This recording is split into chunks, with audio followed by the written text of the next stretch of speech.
വണ്ടി ജിപ്സിയാണ്. ഇതിലിപ്പോൾ നമുക്ക് വർക്ക് എന്ന് വെച്ച് കഴിഞ്ഞാൽ ക്ലച്ച് സെറ്റ് മാറാനായിട്ടാണ്. വണ്ടി 4x4 ആണ്.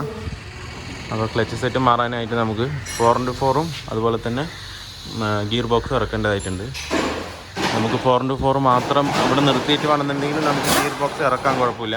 പക്ഷേങ്കിൽ കുറച്ചുകൂടെ ഡിഫിക്കൽട്ടായിരിക്കും. അപ്പോൾ രണ്ട് ഇറക്കി വയ്ക്കുകയാണെന്നുണ്ടെങ്കിൽ നമുക്ക് കുറച്ചുകൂടെ ഈസി ആയിട്ട് ചെയ്യാൻ കഴിയും. അപ്പോൾ 4x4 അഴിക്കാനായിട്ട് വേറെ ഒന്നുമില്ല. ഈ ഷാഫ്റ്റിൻ്റെ 4 ബോൾട്ട് അതുപോലെ ഈ ഷാഫ്റ്റിൻ്റെ 4 ബോൾട്ട് അഴിച്ചു കഴിഞ്ഞാൽ 4x4 മൗണ്ട് അഴിച്ചാൽ ഈസി ആയിട്ട് അത് പുറത്ത് വരും. അതിനുശേഷം നമുക്ക് ഇതിൻ്റെ സ്പീഡോമീറ്റർ കേബിൾ ഇതിൽ 4x4 വരിക, ഗിയർ ബോക്സിലല്ല. 4x4 ഇതിൻ്റെ സ്പീഡോമീറ്റർ കേബിൾ വരുന്നത്. അപ്പോൾ സ്പീഡോമീറ്റർ കേബിളും വിടിയിച്ച് കഴിഞ്ഞ് കഴിഞ്ഞാൽ നമുക്ക് ഇത് പുറത്തെടുക്കാം. അതിനുശേഷം ഗിയർ ബോക്സിൻ്റെ ചുറ്റ് ബോൾട്ടും ക്ലച്ച് കേബിളും അഴിച്ചു കഴിഞ്ഞാൽ അത് നമുക്ക് വെളിയിലെടുക്കാൻ പറ്റും. അപ്പോൾ എന്താ ഇനി വായിച്ചിട്ട് ക്ലച്ചിൻ്റെ കണ്ടീഷൻ എന്താണെന്നുള്ളത് കാണിക്കാം. അതുപോലെ തന്നെ നമ്മൾ അഴിക്കുന്ന ഓരോ പാർട്സും ഫുള്ള് ചെക്ക് ചെയ്യണം. ഇതിൻ്റെ 2 ഷാഫ്റ്റിൻ്റെയും സ്റ്റാർ ജോയിൻറ്റ് ഇതിലിപ്പോൾ 3 ഷാഫ്റ്റാണ് വരുന്നത്. ഒന്ന് ബാക്കിലേക്ക്, ഫ്രണ്ടിലേക്ക്, പിന്നെ ഗിയർ ബോക്സ് ഒന്ന് 4x4ലേക്ക്. അപ്പോൾ മൊത്തം 3 ഷാഫ്റ്റ് വരുന്നുണ്ട്. നമ്മൾ അഴിക്കുന്നതിന് മുന്നേ എല്ലാ സ്റ്റാർ ജോയിൻറ്റും ക്ലിയർ ആയിട്ട് ചെക്ക് ചെയ്യണം. എന്നിട്ട് അതെങ്കിലും വീക്ക് ഉണ്ടെന്നുണ്ടെങ്കിൽ നമ്മളത് മാറ്റിയിട്ട് വേണം ചെയ്യാൻ. അപ്പോൾ ഇതിപ്പോൾ ഗിയർ ബോക്സ് ഒന്ന് 4x4ലേക്ക് വരുന്ന സ്റ്റാർ ജോയിൻറ്റിൻ്റെ ഫ്രണ്ട് സൈഡ് സ്റ്റാർ ജോയിൻറ്റ് പോയിട്ടുണ്ട്. അപ്പോൾ നമുക്ക് അതുകൂടെ ചേഞ്ച് ചെയ്യാം. എന്നാൽ മാത്രമേ അത് ക്ലിയർ ആവും. ഇല്ലാത്ത പക്ഷം നമ്മൾ ഗിയർ ഇട്ട് വണ്ടി ഓടിക്കുമ്പോൾ അല്ലെങ്കിൽ ഹൈ സ്പീഡിൽ പോകുമ്പോഴൊക്കെ കടകടകടാന്ന് സൗണ്ട് ഉണ്ടാവും. അതുപോലെ ക്ലച്ച് വിട്ടെടുക്കുമ്പോൾ കിടക്കുന്ന അടി വരും. അപ്പോൾ അതെന്തായാലും നമുക്കിതും കൂടെ മാറ്റിയിട്ട് കയറ്റാനുണ്ട്. ഷെയ്ക്ക് ഉണ്ടോ? ഷെയ്ക്ക്. അപ്പോൾ ഇതും കൂടെ നമുക്ക് ചേഞ്ച് ചെയ്യാം. ഇതിപ്പോൾ സെൻറ്റർ ബെയറിംഗ് പൂർണ്ണമായിട്ട് പോയിട്ടുണ്ട്. അപ്പോൾ അതും കൂടെ നമുക്ക് മാറാം. അതുപോലെ ഫ്ലൈ വീല് വിണ്ട് നിൽക്കുന്നുണ്ട്. നമുക്കൊന്ന് എമറി ഇട്ടിട്ട് കയറ്റാം.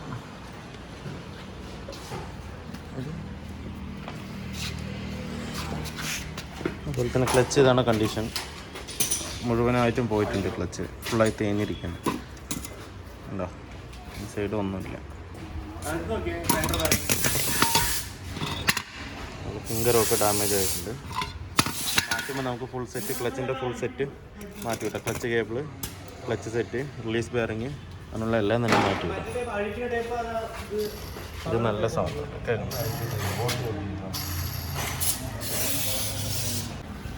അതുപോലെ തന്നെ ഇതിൻ്റെ ഗിയർ ബോക്സ് ബെഡ് പൂർണ്ണമായിട്ട് പൊട്ടിയിട്ടാണ് നിൽക്കുന്നത്. 2 പീസായിട്ടാണ് കിടക്കുന്നത്. ഇതിൻ്റെ മുകളിൽ ഇങ്ങനെ വരുന്നതാണ്, ഇങ്ങനെ വരുന്നതാണ്. അത് പൂർണ്ണമായിട്ട് പൊട്ടിയിട്ടാണ് നിൽക്കുക. അപ്പോൾ നമുക്ക് ഗിയർ ബോക്സ് ബെഡ് മാറ്റാം. അതുപോലെ ഫ്ലൈ വീൽ നമുക്ക് മാറ്റി തന്നെ ചെയ്യുന്നത് വെച്ചാൽ അഴിച്ച് നോക്കുമ്പോൾ അതിൽ വിള്ളിച്ച് നല്ലോണം ഒരുപാടുണ്ട്. ചിലപ്പോൾ ഫേസ് ചെയ്താലും കിട്ടാൻ ബുദ്ധിമുട്ടാണ്, ഹാർഡായിട്ട്. അതുപോലെ 4x4 വണ്ടിയുള്ള ടോർക്കും കൂടുതലുള്ള വണ്ടിയാണ്. അപ്പോൾ അതുകൊണ്ട് നമുക്ക് മാറ്റുന്നതായിരിക്കും ഒന്നുകൂടെ ബെറ്റർ. അപ്പോൾ ഇതിൻ്റെ റിലേറ്റഡ് പാർട്സ്, ക്ലച്ചിൻ്റെ എല്ലാ സാധനവും, ഗിയർ ബോക്സ് ബെഡ് എല്ലാം നമുക്ക് മാറ്റാം. മാറ്റിയാൽ തന്നെ അത് ക്ലിയർ ആവുള്ളൂ. അതുപോലെ തന്നെ ഫ്ലൈ വീൽ അഴിച്ച് നോക്കുമ്പോൾ ഇതിൻ്റെ റിയർ എൻഡ് ഓയിൽ സീലും ലീക്ക് ഉണ്ട്, വേണ്ട. അപ്പോൾ നമുക്ക് ആ റിയർ എൻഡിൻ്റെ ഓയിൽ സീലും നമുക്ക് മാറ്റിവിടാം. അപ്പോൾ ആ ഭാഗം വർക്ക് പൂർണ്ണമായിട്ടും വൃത്തിയാവും. അതും കൂടെ ചെയ്ത് നമുക്ക് ക്ലീൻ ചെയ്ത് പക്കയായിട്ട് കയറ്റാം. ഇവിടെ സാധനങ്ങളെല്ലാം എത്തിയിട്ടുണ്ട്. ഫ്ലൈ വീൽ അസംബ്ലി എല്ലാം OE തന്നെയാണ് എടുത്തിരിക്കുന്നത്. ഫ്ലൈ വീല് അതിൻ്റെ MRP ഏകദേശം 1515 രൂപ വരുന്നുണ്ട്. ഫ്ലൈ വീൽ അസംബ്ലി, അതുപോലെ ക്ലച്ച് കവർ അസംബ്ലി 1450 രൂപ അത് വരുന്നുണ്ട്. Clutch disk 1755. അത്യാവശ്യം എല്ലാത്തിനും നല്ല റേറ്റ് ഉണ്ട് ഇതിനകത്ത്. റിലീസ് ബെയറിംഗ് റിലീസ് ബെയറിംഗ് എല്ലാം ഒറിജിനൽ തന്നെയാണ്. അത് 2210 രൂപ വരുന്നുണ്ട്. നോർമലൊക്കെ ആണെങ്കിൽ ചെറിയ റേറ്റേ ഉള്ളൂ. അത്യാവശ്യം നല്ല റേറ്റ് തന്നെയുണ്ട്. MGPയുടെ നമ്മൾ ഒറിജിനൽ തന്നെ ഇടുന്നുണ്ട്. എന്ന് വെച്ചാൽ 4x4 വണ്ടി ആയതുകൊണ്ട് അതിൻ്റേതായുള്ള ക്വാളിറ്റിയുള്ള സാധനം തന്നെ അതിനകത്ത് കയറ്റണം. എന്ന് വെച്ചാൽ പവർ കൂടുതലാണ്. അതുപോലെ ഇത് എൻജിൻ റിയർ ആൻഡ് ഓയിൽ സീലാണ്. അത് 170 രൂപ. അതും OE തന്നെയാണ്. അതുപോലെ ഇത് ഗിയർ ബോക്സ് മൗണ്ടാണ്. അതിൻ്റെ മൗണ്ട് ബുഷായിട്ടാണ് വരുന്നത്. ഇങ്ങനെയായിരുന്നത്. നമുക്ക് ഈ ബുഷും ഇതും തമ്മിലാണ് പൊട്ടിക്കിടക്കുന്നത്. അതും ഒറിജിനൽ തന്നെയാണ്. 150 രൂപ. ഇതൊക്കെ ചെറിയ റേറ്റേ ഉള്ളൂ. അതുപോലെ ക്ലച്ച് കേബിൾ വന്നിട്ട് 375 രൂപ, ഒറിജിനൽ തന്നെയാണ്. പിന്നെ ഫ്ലൈ വീൽ ബെയറിങ്, അതും MGP തന്നെ 135 രൂപ വരുന്നുണ്ട്. പിന്നെ 2 സ്റ്റാർ ജോയിൻറ്റ്, അത് മാത്രം ഗോഗോടെയാണ് കിട്ടിയിരിക്കുന്നത്. Star joint.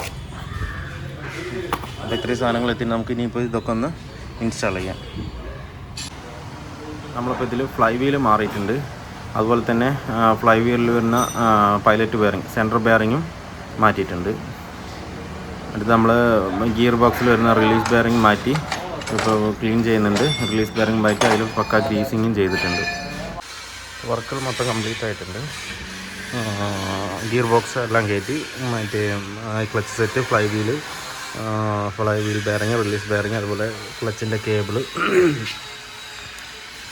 അങ്ങനെ എല്ലാ പണിയും കഴിഞ്ഞു. ഇനിയിപ്പോൾ നമുക്ക് ഷാഫ്റ്റ് മാത്രമേ കയറ്റാനുള്ളൂ. മെയിൻ ഷാഫ്റ്റ് എന്ന് വെച്ച് കഴിഞ്ഞാൽ ഗിയർ ബോക്സിൽ നിന്ന് 4x4 വരുന്ന ഷാഫ്റ്റ് മാത്രമേ പിടിപ്പിക്കാനുള്ളൂ. അത് നമ്മൾ സ്റ്റാർ ജോയിൻറ്റ് മാറിക്കൊണ്ടിരിക്കുകയാണ്. ഇപ്പോൾ നമ്മൾ 1 സൈഡ് മാറിയിട്ടുണ്ട്. ഇപ്പോൾ ഈ സൈഡ് മാറി, ആ സൈഡ് മാറിക്കൊണ്ടിരിക്കുകയാണ്. മൊത്തം പോയതാണ് പെരുമ്പൂടിച്ചിട്ട്. വേണ്ട, ഗ്രീസോ കാര്യങ്ങളോ ഒന്നുമില്ല. അതുകൊണ്ട് ഭയങ്കര സൗണ്ടും കിച്ച് സൗണ്ടും അതുപോലെ ഷേക്കും ഉണ്ടായിരുന്നു. എന്തായാലും നമുക്ക് ഇതും കൂടെ മാറിയിട്ട് ഷാഫ്റ്റ് കൂടെ കയറ്റാം. നമ്മൾ വർക്കുകൾ കംപ്ലീറ്റും കഴിഞ്ഞിട്ടുണ്ട്. ഇപ്പോൾ ക്ലച്ചും ഭയങ്കര സ്മൂത്തായിട്ടുണ്ട്. അതുപോലെ തന്നെ റൈസിങ്ങും, അതുപോലെ ചെറിയൊരു ക്ലച്ച് വിടുമ്പോൾ ഒരു വൈബ്രേഷൻ ഉണ്ടായിരുന്നു നേരത്തെ. ആ ഒരു കംപ്ലൈൻറ്റ് ഇപ്പോൾ സോൾവ് ആയിട്ടുണ്ട്.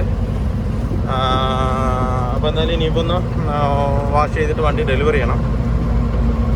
അപ്പോൾ ഇന്നത്തെ വീഡിയോ എല്ലാവർക്കും ഇഷ്ടപ്പെട്ടാൽ ഒന്ന് ലൈക്ക് ചെയ്യുക, ഷെയർ ചെയ്യുക, അതുപോലെ തന്നെ സബ്സ്ക്രൈബ് ചെയ്യുക. അടുത്തൊരു വീഡിയോയിൽ കാണുന്നവരെ എല്ലാവർക്കും ബൈ.